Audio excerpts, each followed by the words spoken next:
नमस्कार मित्रों। आज दिल्ली से हमारे साथ टाइगर अशोक वानखड़े जी जुड़े हैं। वानखड़े जी, आपका स्वागत है सिद्धू ने सट में। नमस्कार। वैसे आप गुजरात आके गए और गुजरात के लोगों को काफी कुछ सीख भी दिए आप। मेरे ख्याल से जो बातें यहाँ पर आमतौर पर पब्लिक फोरम में नहीं होती है, वो जानकारी आपने लोक निकेतन रतनपुर के वो कार्यक्रम में दिया। इसके लिए हम पहले तो आपके शुक्रगुजार हैं। हालांकि हम आयोजक नहीं थे, मगर हम वो कार्यक्रम में थे, इसलिए हम भी उससे लाभान्वित हुए। आज आप बहुत लंबे अरसे के साथ हमारे साथ जुड़े हैं, तो बिहार की ही बात करना है, क्योंकि कल बिहार का सेकंड फेज का 122 सीट का इलेक्शन है, जो कि देश के लिए बहुत महत्वपूर्ण है, लोकतंत्र के लिए बहुत महत्वपूर्ण है। और नीतीश बाबू किसके साथ हैं, क्योंकि नाराज चल रहे हैं ऐसा सुनने में आया है। वो मोदी जी के मंच पर नहीं जा रहे हैं। और बीच में ऐसा भी एक खेल हुआ कि चंद्रबाबू नायडू, जो कि आंध्रा के चीफ मिनिस्टर हैं, टीडीपी के सुप्रीमो हैं और मोदी जी की सरकार उन पर निर्भर है, उनका बेटा जो कि मंत्री है उनकी सरकार में, वो पटना गया।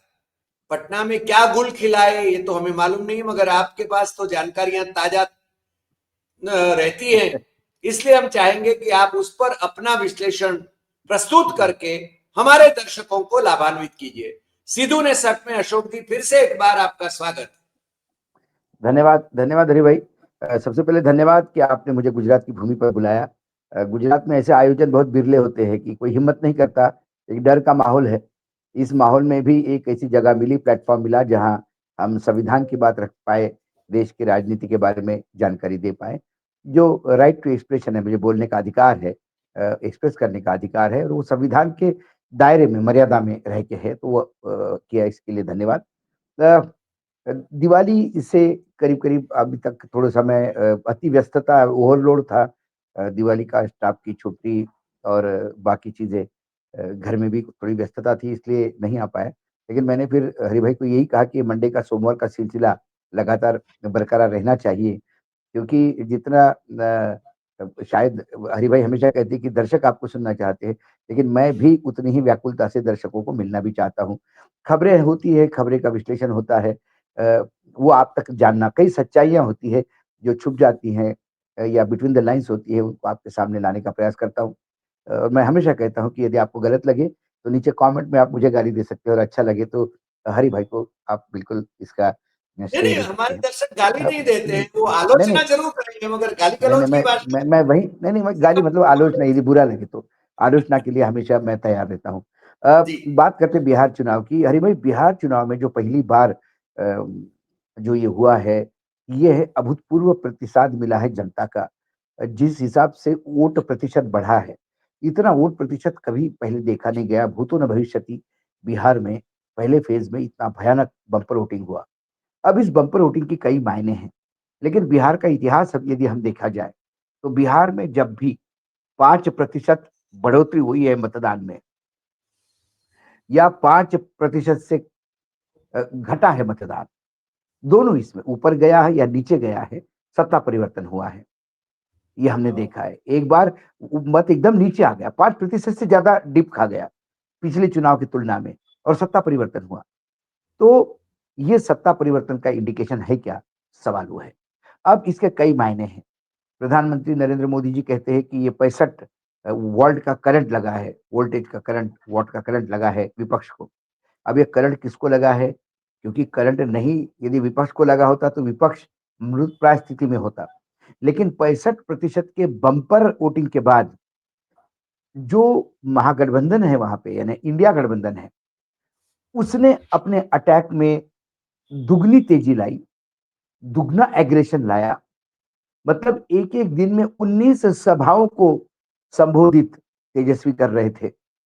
अखिलेश ने कारपेट बॉम्बिंग की पास वाले राज्य में आके, और क्या अखिलेश की लाखों की तादाद में भीड़ थी। दूसरी तरफ जो सत्ता पक्ष के लोग थे, वो भगाए जा रहे थे कॉन्स्टिट्यूएंसी से। उप मुख्यमंत्री को लोगों ने भगा दिया। कई विधायकों को लोगों ने बहुत शालीनतापूर्वक बताया कि आपको चुनाव जितवा दिया, आपने क्या किया, और वो स्पीचलेस थे। एक विधायक को तो पकड़ के एक लड़के ने कहा कि बोले मुझे पासपोर्ट बनाना था, मुझे कहीं विदेश से कहीं जॉब ऑफर आया था, पासपोर्ट बनाने के लिए पुलिस ने मुझे थाने बुलाया और पैसे मांगे कि 2,000 रुपए दो। मैंने कहा कि आपको वेरीफाई करना है भाई, मैं 2,000 रुपए किस बात के दूं, मैंने क्या जुर्माना किया? हमने आपके आदमी को फोन किया, उसने आपको फोन दिया और आपने मुझे कहा कि अरे भाई दे दुआ के नक्की करो थाने में और अपना पासपोर्ट बनवा लो। जब आप रिश्वत देने की बात करते हैं तो आपको हमने 2 बार चुनाव जितवा के पाप किया, अब क्यों चुनाव जितवाए? वो बेचारा विधायक भागने की फिराकत में था। कैसे कैसे लोग भागे हैं विधानसभा से। आपने वो विजुअल देखा होगा जहां गृह मंत्री अमित शाह जी खुद ही कहते कि भाई आने दो, लोगों को आने दो, चेयर खाली पड़ी हुई है। प्रधानमंत्री के रोड शो में बच्चों को खड़ा किया जाता है, स्कूल के बच्चों को एक ड्रेस में, लोग नहीं है, हवा में हाथ हिलाते हैं। हालांकि हवा से बात करना ये मोदी जी का पुराना एक स्टाइल रहा है।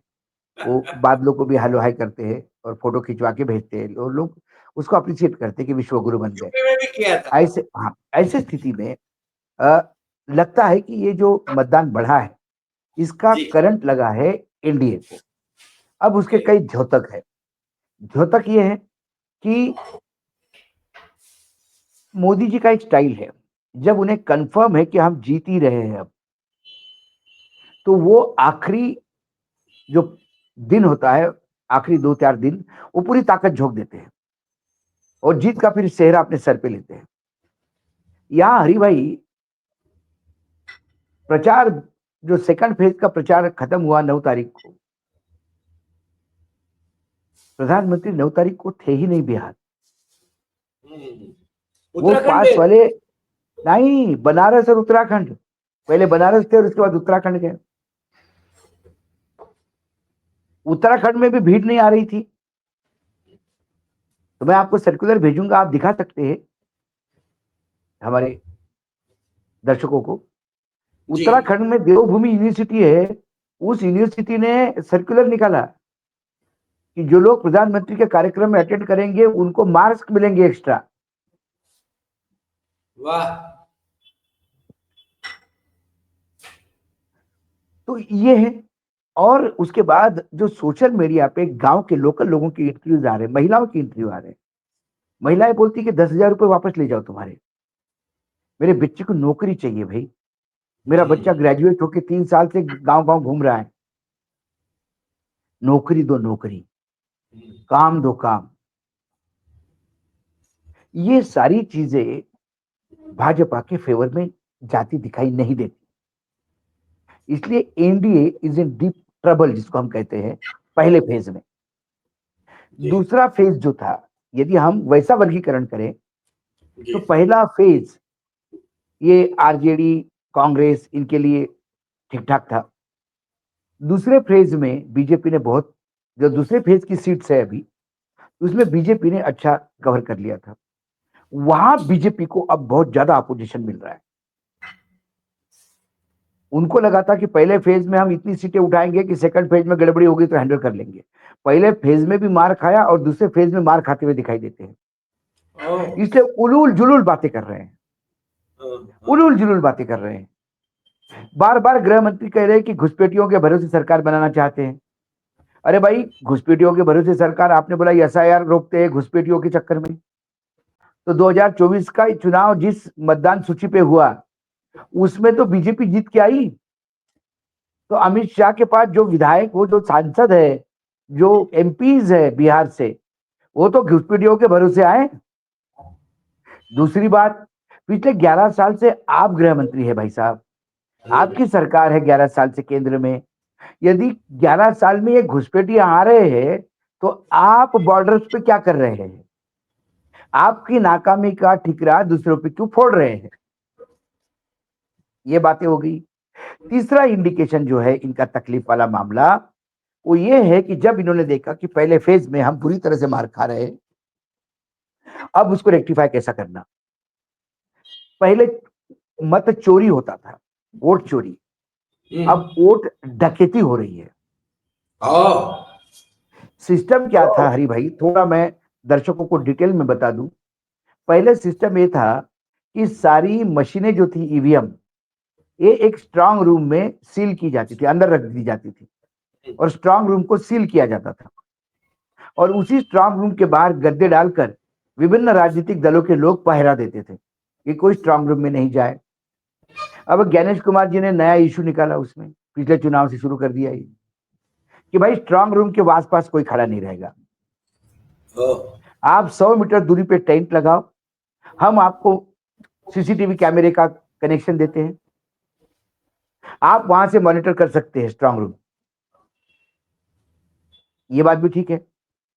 हरी भाई 10 जिलों में पहले फेज के चुनाव हुए, 10 जिलों में से 4 से 5 जिलों की फुटेज है मेरे पास मतलब सोशल मीडिया पे जाएंगे, एक्स पे जाएंगे, ट्विटर हैंडल पे आपको वीडियोस मिलेंगे।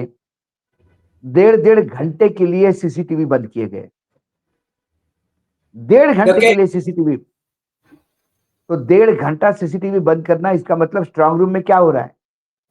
रात को जब आधे घंटे के लिए सीसीटीवी बंद हो गया, तो वहां से एक गाड़ी पिकअप वैन अंदर चली गई, साथ में 4-5 अधिकारी चले गए। ओ, वो आधे घंटे के बाद आ गए, तो पिकअप वैन अंदर क्या कर रही थी, अधिकारी अंदर क्या कर रहे थे? चुनाव आयोग कहे कि हम मतगणना की तैयारी कर रहे हैं। अरे मतगणना की तैयारी तो 12 और 13 2 दिन है आपके पास, 11 और तारीख रात को को, आखिरी रात रात को। को, वो भी 7 और 8 तारीख को, अभी 6 दिन पड़े हुए हैं। आपको सेकंड फेज के चुनाव की तैयारी करनी है मतदान की, कि मतपेटियों के साथ खिलवाड़ करना है। उसके बाद गृह मंत्री पटना के एक होटल में बैठे हैं, उस पटना के होटल की जो लिफ्ट है, उसके कैमरे पे कागज चिपके हुए हैं, कोई जाए कोई आए रिकॉर्ड नहीं। चर्चा है कि कई अधिकारियों को वहां बुलाया जा रहा है, डायरेक्ट इंस्ट्रक्शन दिया जा रहा है, सीएम ऑफिस से डायरेक्ट इंस्ट्रक्शन जा रहे हैं जिला अधिकारियों को, एसपी को, क्या करना क्या नहीं करना। उसके बाद बहुत सारी वीवीपैट की पर्चियां मिल गई कूड़ेदान में। अब वीवीपैट की पर्चियों पे तो चुनाव आयोग नहीं कह सकता कि हम चुनाव की तैयारी कर रहे थे, मतगणना की। अब उन्होंने एक अधिकारी को सस्पेंड किया, लेकिन ये तमाम इंडिकेशन है कि इसना बावजूद, लोग उनके खिलाफ होने के बावजूद, सब कुछ इंडिकेशन उनके खिलाफ जाने के बावजूद, जहां विधायकों को भगाया जा रहा है, मंत्री मार खा के भाग जाए, गोबर पोत दिया लोगों ने, गोबर फेंका मंत्रियों पे, उप डिप्टी मुख्यमंत्री सीएम, भाग गए सिन्हा पे, डिप्टी सीएम सिन्हा पे। उसके बावजूद यदि एनडीए जीतती है, तो यह सिर्फ ज्ञानेश कुमार का ज्ञानादेश होगा। तो फिर लोकतंत्र पे डकैती नहीं है ये जो मतदान पे डकैती हो रही है, मत चोरी नहीं, मत डकैती हो रही है, और उससे लोकतंत्र की हत्या हो रही है, सीधा है। ये जितने भी वीडियो क्यों बंद हो रहे हैं भाई, सीसीटीवी रात को क्यों बंद हो रहे हैं, ये लोग अंदर क्या कर रहे हैं, इस पे चुनाव आयोग कोई बात करने को तैयार नहीं। खुला खेल फरुख्ताबादी चल रहा है। अब नीतीश कुमार नाराज इसलिए कि उनको लग रहा था कि आखिरी दिन तक कुछ हो जाए। कांग्रेस के पूर्व जो अखिलेश प्रताप सिंह कांग्रेस के पूर्व अध्यक्ष थे, उन्होंने प्रेस कॉन्फ्रेंस करके कहा कि भाई मेरे पास बिल्कुल मेरे पास ऐसा पूर्ण इंफॉर्मेशन है कि चुनाव खत्म होने के बाद, निर्णय आने के बाद, ये लोग नीतीश को मानसिक रूप से बीमार घोषित कर देंगे। डॉक्टर का पैनल जाएगा, बड़ा अबनॉर्मली बिहेव कर रहे हैं, नीतीश को अंदर ले जाएंगे कमरे में, बोलेंगे नहीं नहीं आप कोई मिल नहीं सकता, ये थोड़ी से मानसिक रूप से परेशान है, और ये अपना खेल कर लेंगे। अब बीजेपी के नेताओं ने बीजेपी की सरकार बनेगी ये बोलना शुरू कर दिया है, इन्होंने बिल्कुल बंद कर दिया एनडीए की सरकार बनेगी। दूसरी तरफ मतलब पगलापन इतना हावी है कि वो मतलब जो ये लोग बोल रहे हैं उनको कोई तारतम्य नहीं। चिराग पासवान ने कहा कि ये लोग फेक नरेशन करते हैं। उन्होंने कहा कि हम सत्ता में आ गए तो संविधान बदलेंगे। बताइए, हम सत्ता में वापस आ गए, कहां संविधान बदला? अरे भाई साहब, आप बैसाखियों पे आ गए इसलिए नहीं बदल पा रहे। हाँ, रामविलास पासवान के बेटे हो आप, कम से कम पिताजी की इज्जत रखा करो थोड़ी। रामविलास पासवान भले ही इधर उधर के जाए, लेकिन ऐसी मूर्खतापूर्ण बात कभी नहीं करते थे। ट्रू। आपको 180 सीटें मिली है बीजेपी को। एडीआर की रिपोर्ट माने तो 60 सीटों का जुगाड़ है, तो ये 240 हो गई। आपकी सरकार बैसाखियों पे है, जो मात्र सत्ता में बैठने के लिए भी बैसाखी लगेगी, तो आपको 2/3 मेजोरिटी लगेगी संविधान बदलने को, वो कहां है आपके पास? नहीं है। सही बात। जनता ने नहीं दिया, इसलिए आप नहीं कर रहे हैं। लेकिन संविधान आप बदल नहीं पा रहे हैं, लेकिन संविधान के होते हुए मनुस्मृति लागू करके काम करवा रहे हैं, उसका क्या? ट्रू। उसके बारे में कोई बोलने को तैयार नहीं है। तो बिहार में पहले फेज में लगातार अपबीट दिखाई देता है। अच्छा, नरेशन इतना बढ़िया, एक एक मतलब, अब आज तो कल मैंने भाषण सुना उनका, अखिलेश जी का। अखिलेश जी ने कहा कि 10,000 रुपए दिए तो एहसान किए क्या? वादा तो 15 लाख का था, सिर्फ 10 ही दिए हैं। 14,90,000 उधार है अभी। हम्म। और यदि ब्याज जोड़ो, जब से वादा किया तब से आज तक का, 15 लाख फिर सर पे तैयार है। तो ये तो मूर्ख बना रहे हैं 10,000 देके। इसका कोई तोड़ किसी के पास नहीं। ये कहते हैं कि राहुल गांधी, अब वो एक निशिकांत दुबे जी आ गए, एक अडानी सेठ की न्यूज एजेंसी है, उसी को वो हर सप्ताह में एक इंटरव्यू देते हैं उनको, और उसमें है, उनने कहा कि राहुल गांधी युवा नहीं है, राहुल गांधी बुढ़ा हो गए हैं। मोदी नहीं, मोदी युवा है। मैं वही वही तो कहा मैंने। बोले उसने शादी नहीं की, इसका मतलब ये थोड़ी कोई जवान है, मेरे उम्र का है, मेरे बच्चों की शादी हो जाएगी अभी, तो बोले वो बूढ़ा नहीं, बूढ़ा है। तो जैन जी उसका क्यों सुनेगी?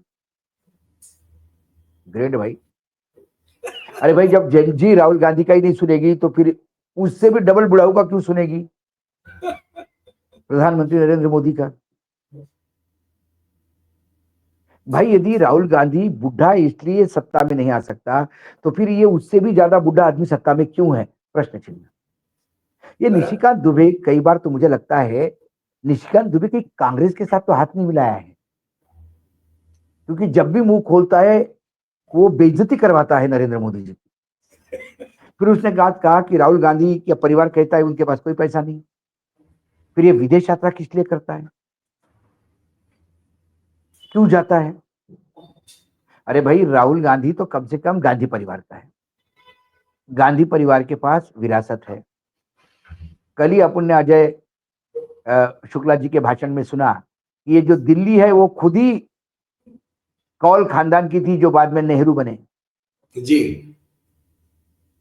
जितना अलाप, जितनी प्रॉपर्टी जिन्होंने देश को समर्पित की कांग्रेस ने, उसमें से 1% भी वापस मिल गई गांधी परिवार को, तो वो पूरा विश्व घूम सकता है। हाँ। राहुल गांधी ने अपने फॉर्म में, जो चुनावी फॉर्म भरते हैं, उसमें उन्होंने दिखाया कि वो क्या क्या बिजनेस करते हैं, उनका इन्वेस्टमेंट क्या क्या है। लेकिन मुझे ये नहीं समझ में आती, मैंने एक इंटरव्यू में आदरणीय नरेंद्र मोदी जी को सुना था कि जब वो कुछ भी नहीं था, अमेरिका के सारे राज्य घूम के आए। भिक्षा मांग के जिए हैं 35 साल। 35 साल भिक्षा मांग के जिए। और और ऐसा क्या विदेशों में घूमे।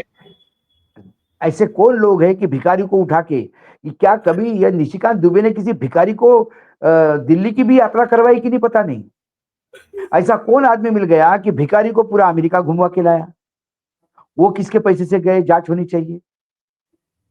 ये तो हमने नहीं कहा, गए होंगे, व्यवस्था की होगी।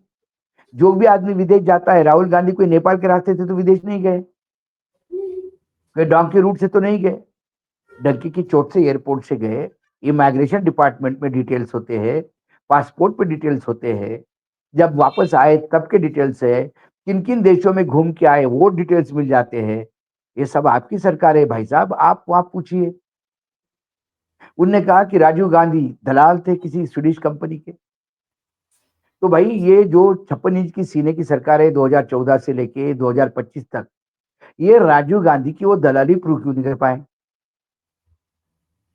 या भाई, ये अच्छे शहरी होने के नाते सारे प्रूफ जो है वो उठा के दे देने चाहिए आपको सरकार के पास, कि साहब ये राजीव गांधी, जो राहुल गांधी के पिता थे, ये दलाल थे, और ये है, तो सरकार उनको दिया हुआ भारत रत्न वापस ले। कुछ तो हो, मुंह पे जबान ही नहीं है। राहुल गांधी कोलंबिया क्यों गए? तो हम पूछते हैं कि नरेंद्र मोदी इजराइल क्यों गए? एक इटली क्यों गए? नहीं, एक ओरिजिनल किस्सा आदरणीय शरद पवार जी ने मुझे सुनाया हुआ, डायरेक्ट हॉर्सेस माउथ है, इसमें कोई पढ़ी हुई सुनी हुई बात नहीं। उन्होंने कहा कि मैं कृषि मंत्री था देश में, और ये बंदा मुझे बोल रहा था कि मुझे एक डेलीगेशन इजराइल ने बुलाया था मुख्यमंत्रियों का, जिसकी अध्यक्षता मुझे करनी थी। मोदी जी मेरे पास आए, कहे कि शरद जी, इस डेलीगेशन में मुझे कैसा भी करके इंक्लूड करिए।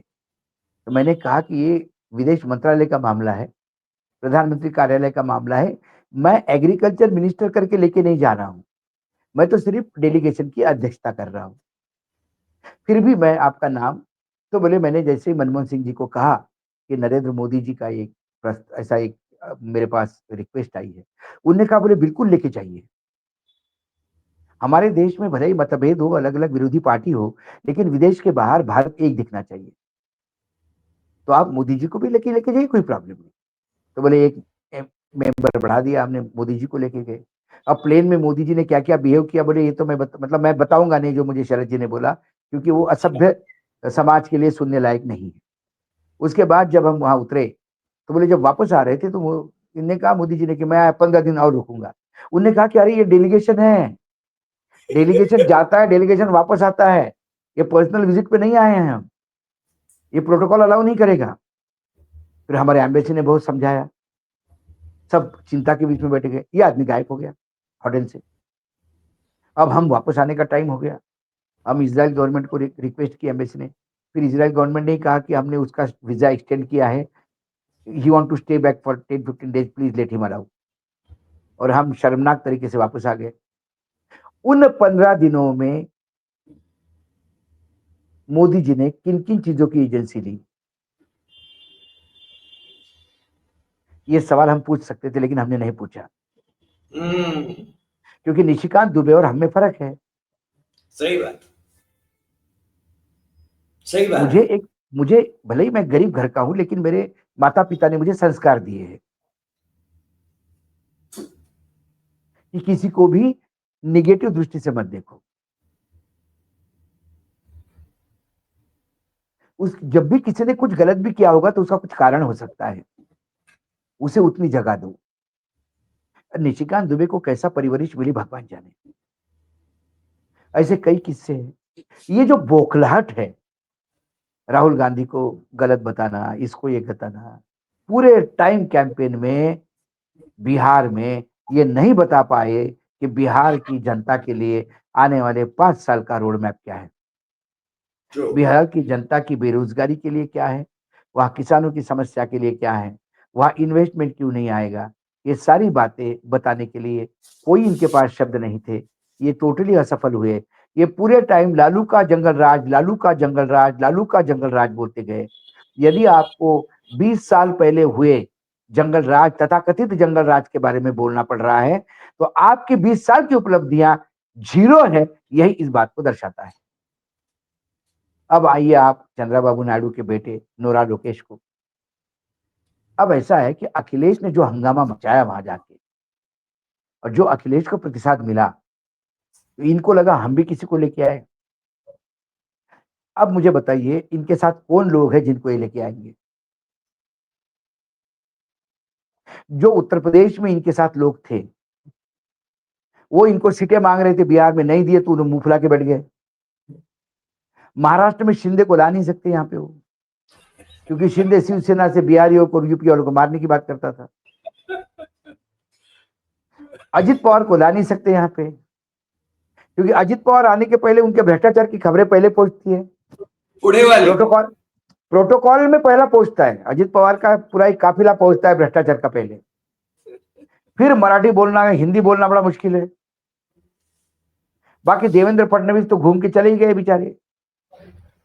एक मराठी के तावड़े जो है वो तो इंचार्ज ही है बिहार के, कर्नाटक के देवगढ़ा से लाने से रहे, और देवगौड़ा आने से भी रहा, क्योंकि देवगौड़ा पहले समाजवादी था तो ये इन्हीं के साथ था। अब एक बचता है इनके पास, ये आई ए डीएम के, उन्होंने पहले हाथ झटक लिए कि हमको तुम नहीं चाहिए, ये हिंदी भाषिक हमको तकलीफ देगा। फिर बसता है चंद्रबाबू नायडू। चंद्रबाबू नायडू ने फॉर्मेलिटी करने के लिए, जब कभी शादी के बहुत ज्यादा इनविटेशन आते हैं तो क्या करते हैं हरि भाई, हम नहीं जा पाते, बोले अरे अशोक जी आप नहीं आए, मेरा बेटा आ जाएगा, देख लेना। तो बेटा जाके वहां लिफाफा देके आता है, अंकल पापा थोड़े से बिजी थे इस बार नहीं आ। तो लोकेश, नारा लोकेश क्या बोलेंगे वहां पे, वो चेंबर ऑफ कॉमर्स के लोगों को मिलेंगे, बोलेंगे मैं वहां से उद्योग भेज रहा हूँ बिहार। तो लोग पूछेंगे बिहार भाई, उद्योग आने वाले भी पूछेंगे कि हम उद्योग लगाएंगे कहाँ, क्योंकि आदरणीय अमित शाह जी ने कहा बिहार में जमीन ही नहीं है उद्योग लगाने के लिए। अदानी के लिए है। नहीं, अडानी उद्योग नहीं ना सर, अडानी सरकार है। हाँ, अदानी सरकार है, सही बात। तो सरकार लिए किसी चीज की कमी नहीं होती। तो इतना विशेष एटमॉस्फेयर है, फ्री फॉर ऑल है। लेकिन मैं बिहार की जनता को सैल्यूट करता हूं। जो नजारे मैंने देखे, जो लोगों ने हड़काया है, लोगों ने भगाया है विधायकों को, लोगों ने पूछा है कि मेरे गांव की स्थिति ऐसी क्यों, हालत खराब है। इसके बावजूद यदि वो जीत जाते हैं तो ज्ञानेश कुमार की जय है। उसके बाद इस देश में चुनाव होने नहीं चाहिए, ऐसा मुझे लगता है। जो आपने, पैरामीटर्स दिखे। हाँ, अशोक जी, आपने मत चोरी नहीं, मत डकैती डकैती शब्द प्रयोग किया। मत और लोग डकैती हो रही है सत्यावाद। सर, मत हाँ, मत चोरी। आप किसी को वोट नहीं डालने दो, किसी का फर्जी वोटिंग करवाओ, लेकिन हुए वोट के मशीने में यदि गड़बड़ी कर दो, मशीनें बदल दो, ये कर दो। और ये मैं आरोप लगा रहा हूं मशीनें बदल दो, क्योंकि मुझे पता नहीं उस आधे घंटे में, 1.5 घंटे में क्या हुआ। True, true. और क्यों हुआ।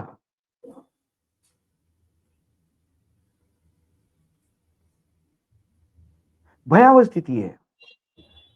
नहीं, यानी इसका मतलब ये हुआ कि मान लीजिए कि जनता सरकार बदलना चाहती है और ये चोरी से भी, डकैती से भी सत्ता में फिर से आ जाते हैं, तो फिर बिहार में क्रांति के नजारे देखने को मिलेंगे। मैं बार बार कह रहा हूं, अति सर्वत्र वर्जिते। जब आप अति करोगे तो ये विस्फोट होगा। ज्ञानेश कुमार को हम हाथ जोड़ जोड़ के विनती करते हैं हर शो में, ज्ञानेश कुमार जी सब कुछ करिए, इस देश को सिविल वॉर की तरफ मत ढकलिए। क्योंकि यदि ये देश में सिविल वॉर हो गया तो ये देश 100 साल पीछे चला जाएगा। इधर पाकिस्तान खड़ा है मुहाने पे, उधर चाइना खड़ा है मुहाने पे। कुछ विश्व में बांग्लादेश। हमारा कोई एक दोस्त नहीं है। जैसे एक लाचार व्यक्ति के शरीर को कुत्ते नोच के चले जाते हैं, वैसे भारत को नोचा जाएगा। और इसके लिए जिम्मेदार ज्ञानेश कुमार होंगे। जी, जी। न्यायपालिका होगी। यदि न्यायपालिका इस पूरे अराजकता के तरफ आंखें बंद करके बैठी है तो यानी ज्ञानेश और न्यायपालिका से कोई अपेक्षा ही नहीं है अब तो।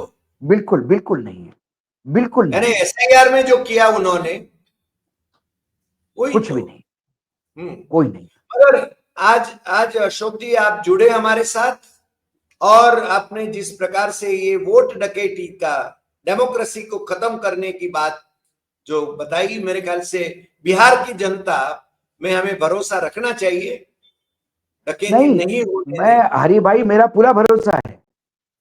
65% अभूतपूर्व मतदान, 7% का राइज। बिहार के जनता ने मतदान दिया, लेकिन उनका मतदान गिना ही नहीं जाएगा। तो चुनाव प्रक्रिया एक नौटंकी साबित हो जाएगी, जैसे अन्यत्र एक हो रही है। फरेब जैसा फरेब साबित हो रहा है। तो क्या कहेंगे फिर। सही बात है। मेरे ख्याल से ये तो काला काला अध्याय होगा इस देश के लोकतंत्र में। भयानक। मैं बहुत चिंतित हूं इस बात से, हाँ। अशोक जी, बहुत ज्यादा आज चिंतित हूं। आज आप हमारे साथ जुड़े, और खुलकर बातें करी, लोगों को आगाह किया, यानी चुनाव कमीशन और इवन सुप्रीम कोर्ट, उसके बारे में भी जो आपने ओपिनियन दिया वो मेरे ख्याल से सही दिशा में आपने आकलन किया है। हम चाहते हैं कि इस देश का लोकतंत्र बरकरार रहे, संविधान बचा रहे और इस प्रकार की डकैतियां न हो, ज्ञानेश को ज्ञान हो, ऐसा हम अपेक्षा करते हैं। आज हमारे साथ आप जुड़े तो आपका बहुत बहुत धन्यवाद। फिर मिलेंगे नए विषय के साथ अगले सोमवार को। नमस्कार। धन्यवाद।